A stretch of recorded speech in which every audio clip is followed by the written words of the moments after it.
안녕하세요. 책 읽어주는 여자 에젤 강미경입니다. 전도용사 김순애 권사님이 전도 현장에서 만난 여러 인생 이야기들을 통해 어떻게 죽음과 영생을 준비하며 살아야 할지 한번 생각해 보세요. 박 집사는 10년 전 유방암 진단을 받기 전까지만 해도 교회에서 신앙생활을 잘 하던 크리스천이었다. 박 집사는 갓 낳은 아들이 국민학교 입학할 때까지만이라도 생명을 연장시켜 주시기를 간절히 기도했다. 수술은 성공리에 끝나고 2년 정도 성실히 신앙생활을 하고 있을 때 친정언니 두 사람이 끈질기게 카톨릭을 권유했다. 언니들은 집 가까이 성당도 있고 앞으로 병원비가 수월치 않게 들어갈 텐데 11조 부담이 없는 성당이 좋다며 박 집사를 끌어당겼다. 박 집사는 꼬박꼬박 헌금하지 않아도 된다는 말에 솔깃해 마음이 흔들렸다. 나는 박 집사에게 신앙은 더 편하게 더 쉬운 쪽으로 적당히 하는 취미생활과는 다르다며 신앙은 내가 하나님 편으로 더 가까이 다가가는 것이라고 강조했다. 성경 말씀을 읽고 배우는데 게을러지기 시작하면 기도는 점점 연불외듯이 습관적이 되고 그러다가는 결국 주님과 멀어지게 된다고 간곡히 만류했다. 하지만 그녀는 결국 카톨릭으로 가고 말았다. 시간이 흘러 작은 아이가 국민학교에 입학하게 되자 그녀 자신이 기도했던 대로 정확히 7년 만에 유방암이 재발했다. 그즈음 박 집사도 성당을 다니면서 모든 것을 명확히 판단하게 되었다. 만난 신부님들은 말씀보다 예식에 치우쳐 마음속은 날이 가면 갈수록 갈급해지기 시작했다. 친정 언니들이 다시 찾아와 미혹했다. 네가 집터가 나쁜 곳으로 이사를 가서 병이 도진 거야. 그러니 다시 이사하면 나아질 거야. 언니들은 카톨릭을 믿는 건지 미신을 믿는 건지 모를 지경이었다. 나는 박 집사를 만나 이런 말을 해주었다. 집사님이 살고 있는 아파트 터가 나쁘다면 집사님이랑 같은 줄에 살고 있는 20세대가 다 문제가 있어야겠네요. 그런데 그렇지 않잖아요. 그런 헛소리 그만 듣고 나와 함께 다시 교회 나갑시다. 나는 그날 그의 집에 있던 묵주와 마리아상, 촛대, 기도책자들을 모두 치워버렸다. 박 집사는 친정 언니들이 바른 신앙생활을 하도록 기도하기 시작했고 더 이상 편하고 쉬운 곳을 찾아다니지 않고 열심히 신앙생활을 해나갔다.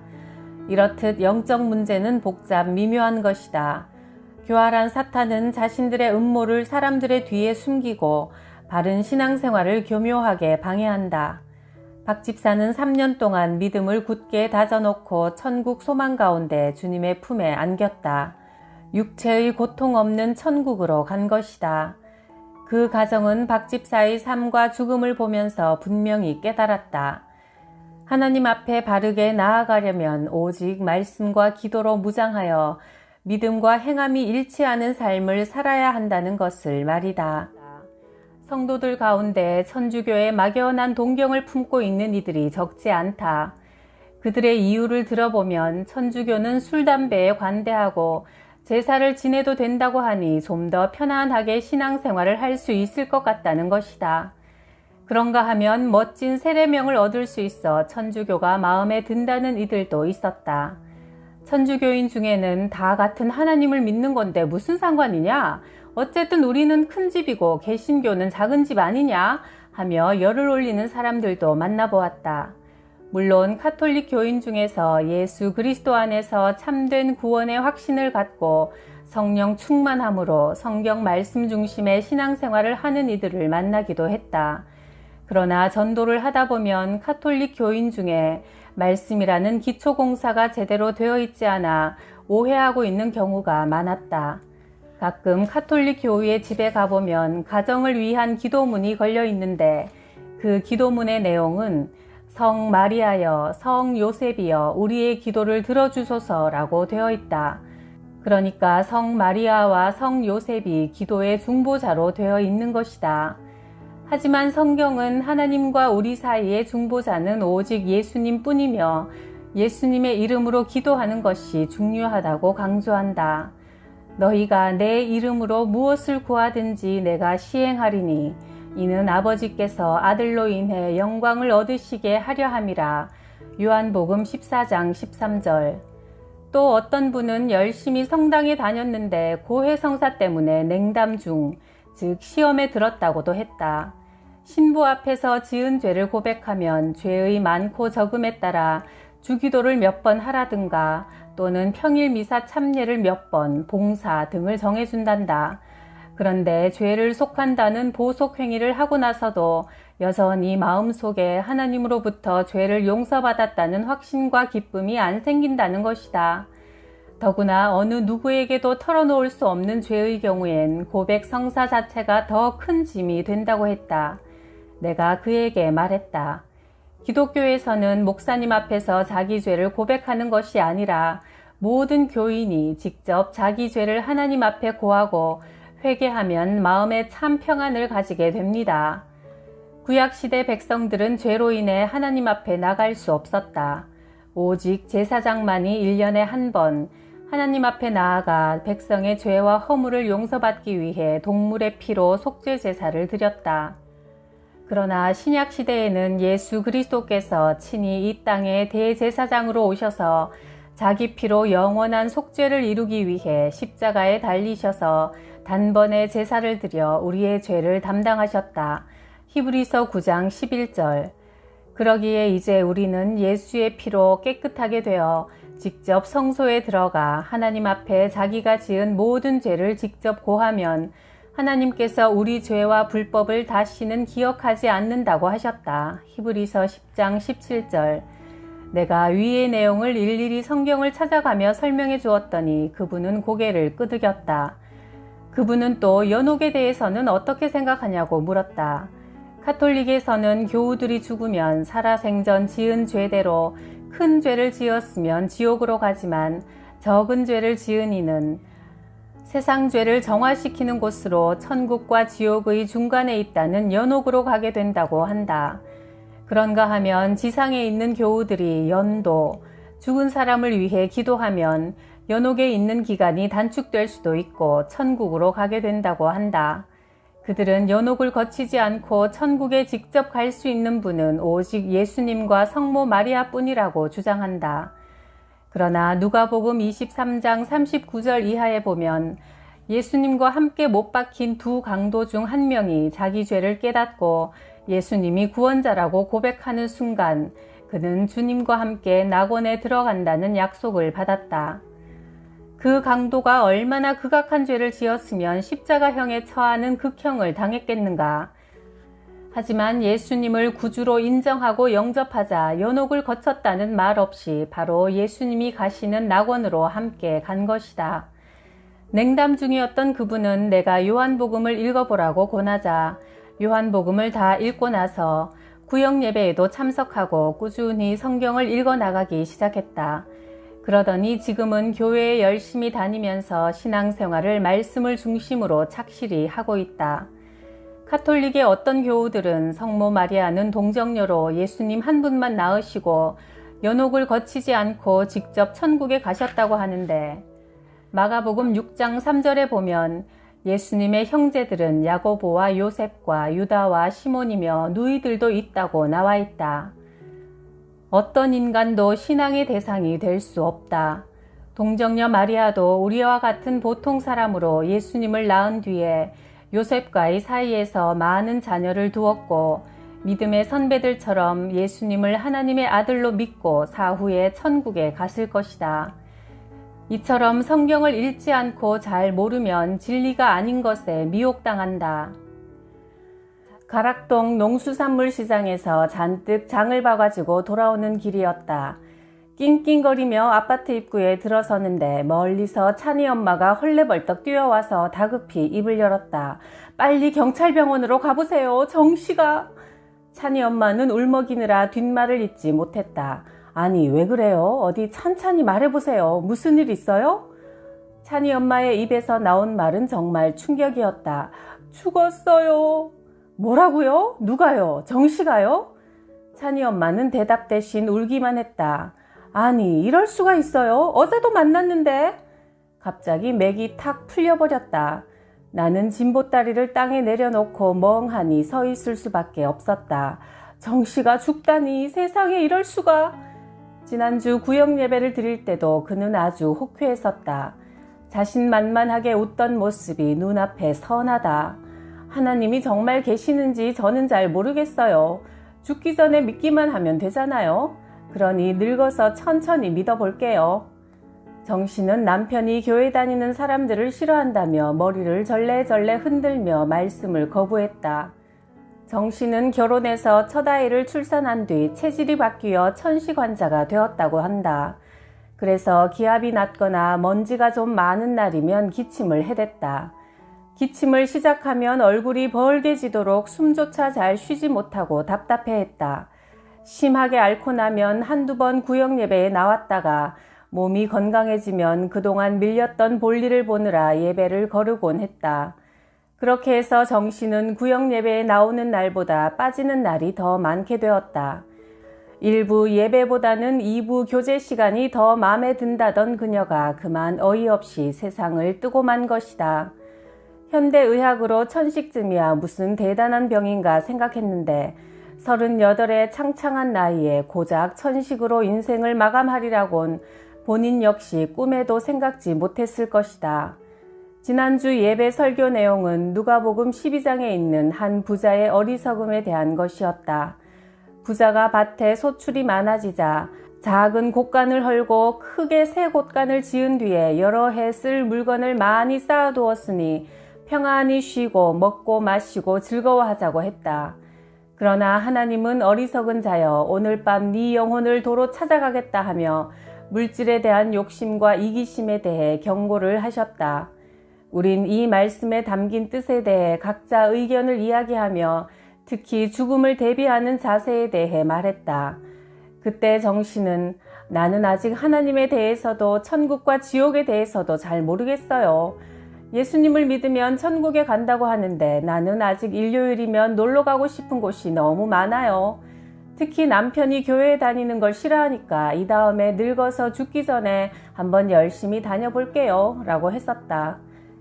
그때 나는 교사로 일할 때 직장 동료였던 이 선생의 아버지 이야기를 해주었다. 이 선생은 뒤늦게 신앙생활을 한 늦가기 크리스천이었다. 그녀는 성경 말씀을 통해 많은 은혜를 받고는 식구들을 전도하기로 마음먹었다. 가족 구원을 위해 기도하던 중 아버지가 암 선고를 받았다. 아버지가 돌아가시기 전에 구원받게 하려고 여러 번 입원해 계신 병원으로 목사님을 모시고 갔다.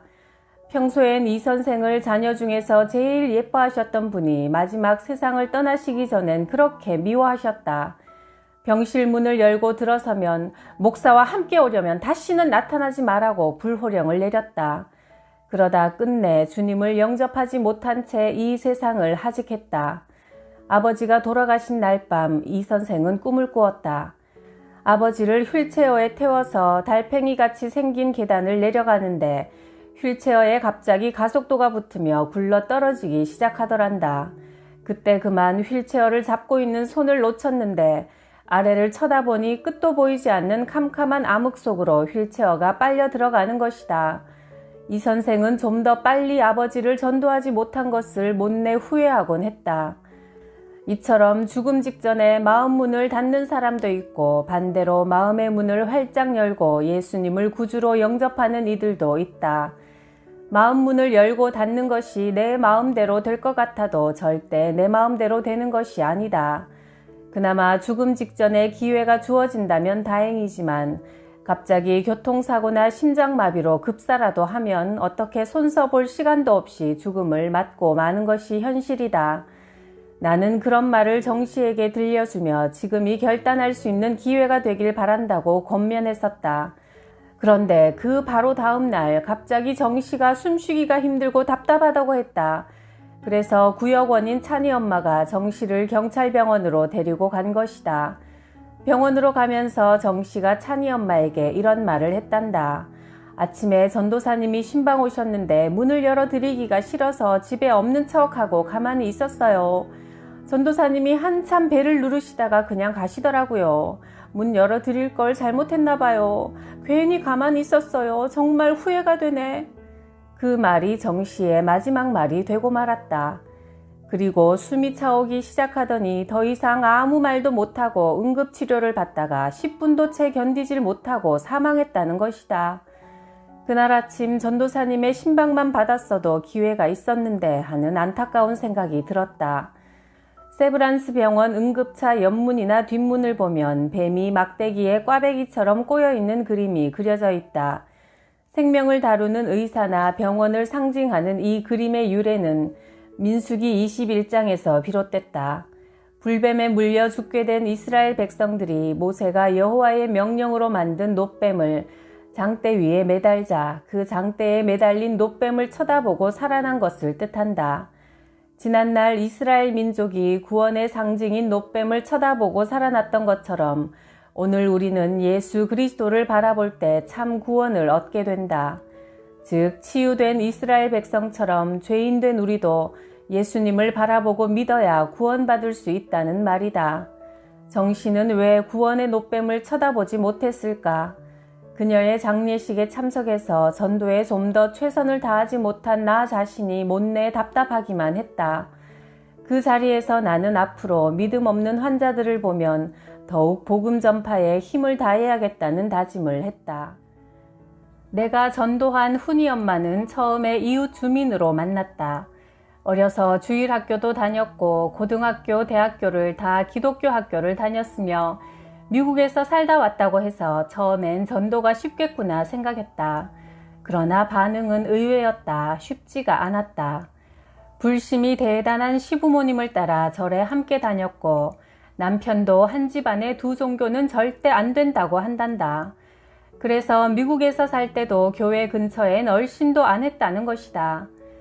흔히들 안 믿는 사람과 결혼해서 배우자를 전도하면 얼마나 좋은 일이냐고 반문하지만 현실은 그렇듯 호락호락하지 않다. 주위에서 보면 10상 중 9상은 상대방을 전도하긴커녕 자기 신앙을 깎아먹기 일쑤다. 결혼 전에는 교회에 함께 다니고 세례까지 받고 결혼을 했어도 막상 결혼을 하고 나면 신앙생활이 순탄하기가 쉽지 않다. 시간이 지날수록 그렇게 중대한 문제를 쉽게 생각하고 결혼한 것을 후회하는 경우를 너무나 많이 보았다. 그래서 나는 교인들에게 자녀들이 믿음 좋은 배우자를 만나도록 어려서부터 꼭 기도하라고 강조한다. 어쨌든 나는 훈이 엄마를 만날 때마다 설교책도 주고 말씀 테이프도 빌려주곤 했다.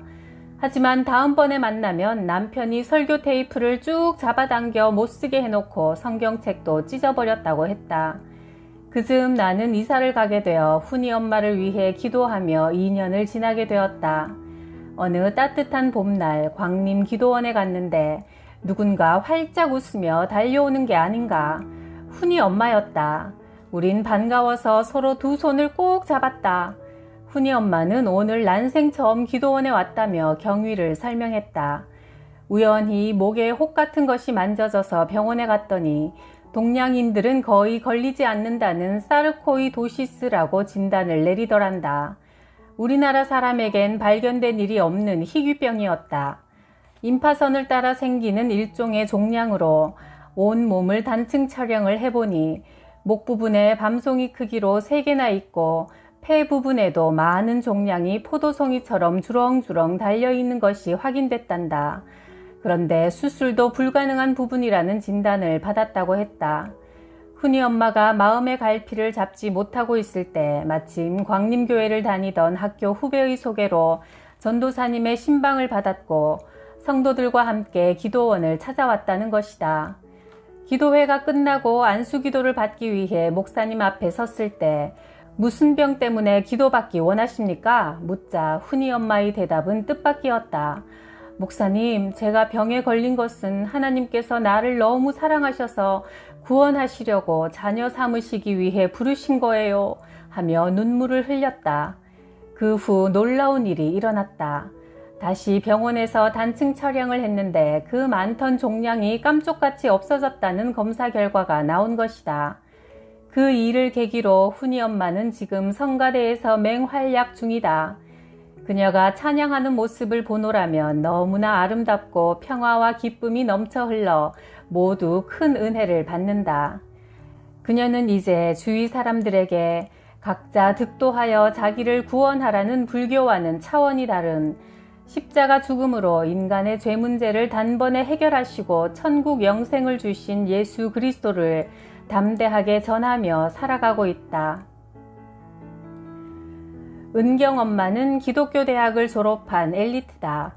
그런데 여호와의 증인 신도가 찾아와서 점잖게 하나님의 말씀에 대해 함께 생각해보자는 친절한 말에 넘어가 석 달째 성경 공부를 하고 있다. 가까이 지내는 이웃으로서 한 영혼이 미혹의 길로 빠져드는 것을 가만히 보고만 있을 순 없었다. 그들이 가르치는 성경은 신세계역 성경이라는 것이다. 그것을 읽어보니 우리의 성경과는 내용이 전혀 달랐다. 나는 그들의 주장을 반박할 성경 말씀을 찾아내어 은경 엄마에게 자세히 설명해 주었다. 첫째, 병력 기피 문제다. 그들은 10계명 중 제6계명인 살인하지 말라를 들어 병력을 기피하고 있다. 그러나 출애굽기 17장 8절 이하에는 이스라엘 민족과 아말렉의 전쟁 장면이 나와 있다. 모세가 손을 들면 하나님의 도우심으로 이스라엘이 이기는 내용이다. 또한 사사기 전체의 내용은 이스라엘을 압제하는 이방 민족과의 싸움에서 하나님이 함께 하시는 수많은 사사들이 승리하는 이야기다. 사무엘하 5장 17절 이하에는 블레셋과의 싸움에서 다윗이 직접 여호와께 물어 여호와의 지시대로 전쟁에 승리하는 내용이 구체적으로 나와 있다. 이와 같이 성경을 보면 하나님의 공의를 실현하기 위해 이스라엘 민족과 이방인들이 끊임없이 전쟁을 한 사실이 수없이 기록되어 있다. 물론 무고한 살인은 절대 용납되지 않으나 특히 우리나라와 같이 하나님을 거부하는 북한과 대치하고 있는 상황에서 병력을 기피하는 것은 비성경적이고 이기적인 해석이라고 밖에 볼 수가 없다. 둘째, 수혈 거부 문제다. 여호와의 증인들은 레위기 17장 14절에 피를 먹지 말라는 성경 말씀을 들어 수혈을 거부하고 있다. 그러나 말씀을 자세히 읽어보면 인간의 피가 아니라 짐승의 피를 먹지 말라는 것이지 의학상의 수혈을 하지 말라는 뜻은 전혀 아니다. 적용이 잘못되어도 한참 잘못된 것이다. 여호와의 증인은 이렇게 성경의 전체적인 의미보다는 문자주의적인 해석의 오류에 빠져 엉뚱한 주장을 하고 있다. 살인을 하지 않으려고 병력 기피도 불사하면서 죽어가는 사랑하는 가족을 위해서는 수혈조차 거부하니 앞뒤가 안 맞는 주장이 아닌가. 나는 이렇게 비성경적인 부분들을 은경 엄마에게 성경 구절을 전부 찾아서 직접 읽게 하고 비교시켰다. 그랬더니 은경 엄마도 자신이 잘못 알고 있던 부분을 시인하고 3개월 후 우리와 함께 교회에 다니며 신앙생활을 하게 되었다. 좌우로 치우치지 않는 올바른 신앙생활을 하고 굳건한 믿음을 갖기 위해 날마다 성경 말씀을 가까이 해야 한다. 매일 한 구절씩이라도 암송하며 묵상한다면 더 금상첨화일 것이다. 말씀 가운데 굳게 서는 것만이 하나님과 예수 그리스도 안에 거하는 것만이 흔들리지 않고 영생의 길로 달려갈 수 있는 유일한 방법이다. 복 있는 사람은 악인의 꾀를 따르지 않으며 죄인의 길에 서지 않으며 오만한 자의 자리에 앉지 않으며 오직 주님의 율법을 즐거워하며 밤낮으로 율법을 묵상하는 사람이다. 시편 1편 1절 2절 말씀.